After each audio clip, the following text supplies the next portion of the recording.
There are still millions of people who think that voting isn't relevant to their lives, or they think that voting won't make a difference, or they think the system is rigged, so why bother?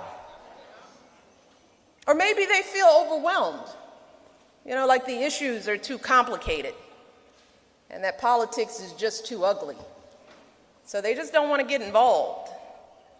Some folks are real busy, They're like, hey, I got so much going on. I'm just trying to get my kids to daycare, trying to get to work, maybe get some sleep. They just feel like they don't have time for anything else in their lives. And trust me, I get it. I get being busy. And I definitely get feeling frustrated. Because believe me, I am frustrated too. I am sick of all the chaos and the nastiness of our politics. It's exhausting. And frankly, it's depressing. So I understand wanting to shut it all out and just go on and just try to live your life, take care of your family in peace. But here's the problem. While some folks are frustrated and tuned out and staying home on election day, trust me, other folks are showing up. Democracy continues with or without you. They're voting in every election, from city council to governor to president, because the folks who are voting know the impact that the leaders that they pick can have on every single part of our lives. Those sheriffs that we elect, they decide how our streets are policed. The school board members we vote on, they determine how our kids' schools are run. The mayors we send to City Hall, they can fix those crumbling roads in the public transportation system, or not. The folks who represent us in Congress pass laws on everything from job creation to whether we go to war. And those are just the candidates on the ballot. This November, across America, there are also what are known as ballot initiatives on everything from supporting housing for veterans, whether we promote renewable energy, to improving facilities for our senior citizens. Those things are on the ballot. And the people who show up to the polls this November will decide what happens on every single one of those issues. So really, when you think about it, not voting is like letting your grandma pick your clothes out. Now, no offense to grandma. My mom is with me today. And we love grandma. I love when grandma comes to visit. I love spending time with it. I love eating her pie, eating her chicken. But how many people here, especially those of you under 30, would let your grandma decide what you wear to the club? How many of you would drive the car that grandma chose for you to drive? Or live in an apartment with furniture that grandma picked out for you?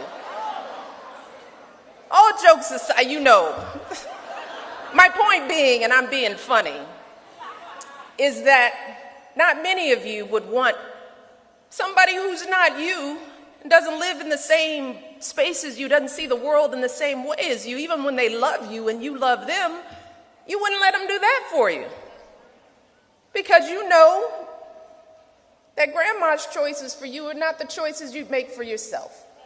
What grandma thinks is good for you isn't necessarily what you think is good for you, with all the love in the world. And you certainly wouldn't go to some random stranger in the street somewhere, somebody who doesn't know anything about your life, someone who doesn't care about your community, doesn't understand it, doesn't know it, and ask that person to pick your doctor. Or have that person figure out whether your daycare is safe or whether the water you're drinking is clean. You wouldn't expect somebody else to take care of your stuff. But when you don't vote, and that's the thing I don't understand, when you don't vote, that's exactly what you're doing. You're letting other people make some really key decisions about the life you're going to live, the place you're going to live, how it's going to work out for you. You're just saying, you do it. And you may not like what they decide. You might not like living with the consequences of other people's choices. But that's what happens when you stay home. You're essentially putting your future in the hands of others. And the truth is, that's exactly what some folks are hoping that you'll do. You know, they're hoping that you'll just let them make these important decisions for you. Just sit back, let me figure this out for you. There are people out there right now who are making it harder to vote. But we have to kind of sit with that for a moment, because you got to ask yourselves, in this democracy, why on earth would anybody, regardless of party, want to make it harder for people to participate in the democracy?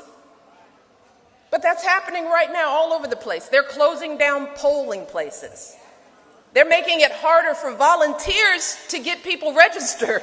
They're finding all kinds of ways to keep you at home, hoping that when you hear about all those things, you'll just give up and just think that voting is just too hard, that it'll take hours of your time, that it requires some special skills and expertise that you don't have.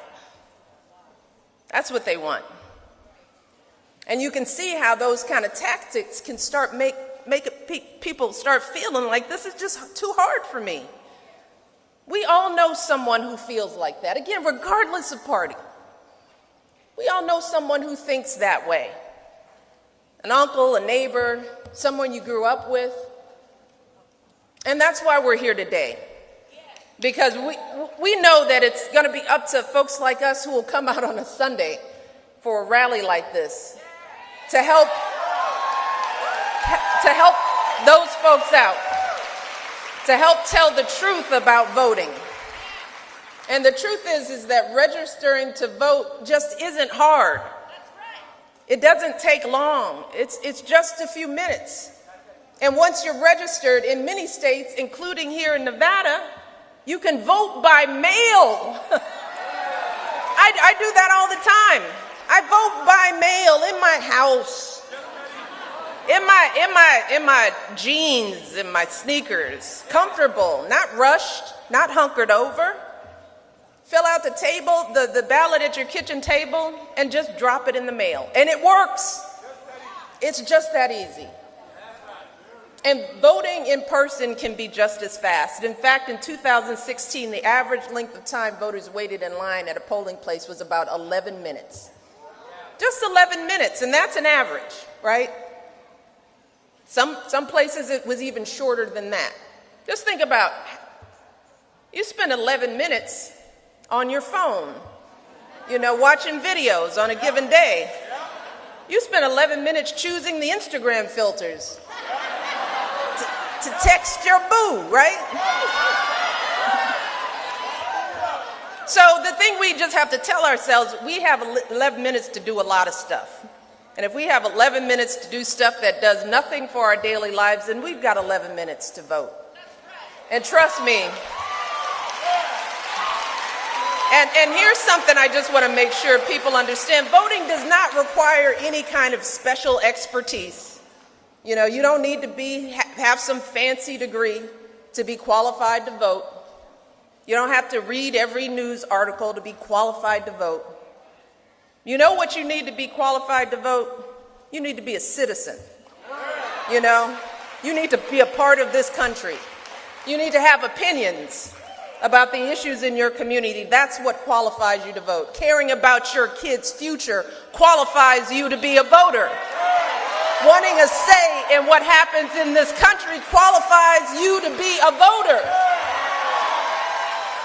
So don't be intimidated. Don't let somebody intimidate you from being a part of this process. I've been voting since I was 18 years old. And trust me, I didn't know nothing about nothing at 18 years old, right? But what you do know is what you care about. For all the young people, you do know you have a voice. You do have opinions about what goes on. That qualifies you to vote. And it is not that hard. Plenty of folks of all ages are registering to vote for the very first time. And that should be a source of pride. You know? That should be as important as getting your driver's license, right? So those young people know that they want to have a say about what goes on in their neighborhoods. And they know it's time for a change. That's how folks all over this country are making change in their communities. Just give you an example. There's a little county in Missouri, Boone County. There were families struggling to get their children the mental health care they needed. Hundreds of families had been requesting counseling service for their kids, but the resources weren't there. So the folks in Boone County came together. They came up with a plan to fund children's mental health care. They gathered up signatures they needed to get their issue on the ballot, and then they got out and voted. And today, just a few years later, in Boone County, they're providing counseling for kids who need it. They're doing mental health screenings for every child in that county. And they're training teachers and child care advocates to better support kids with mental health challenges. And this all happened because folks in that one county, in one part of this nation, believed that their kids deserved better.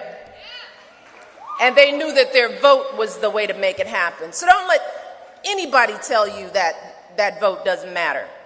Those folks in Boone County could have just sat back and said, oh my God, this is awful. Our kids aren't being treated well. What a shame. Everything feels so hopeless, so I'm just going to stay home. They could have done that. But they realized that it's actually the other way around, how our democracy works. They realize that the only way to make change in this country is to get out and vote for the change you're looking for. And when they showed up to vote, things happened. And the same thing can happen on every issue, everywhere in this country. That's how change happens in America.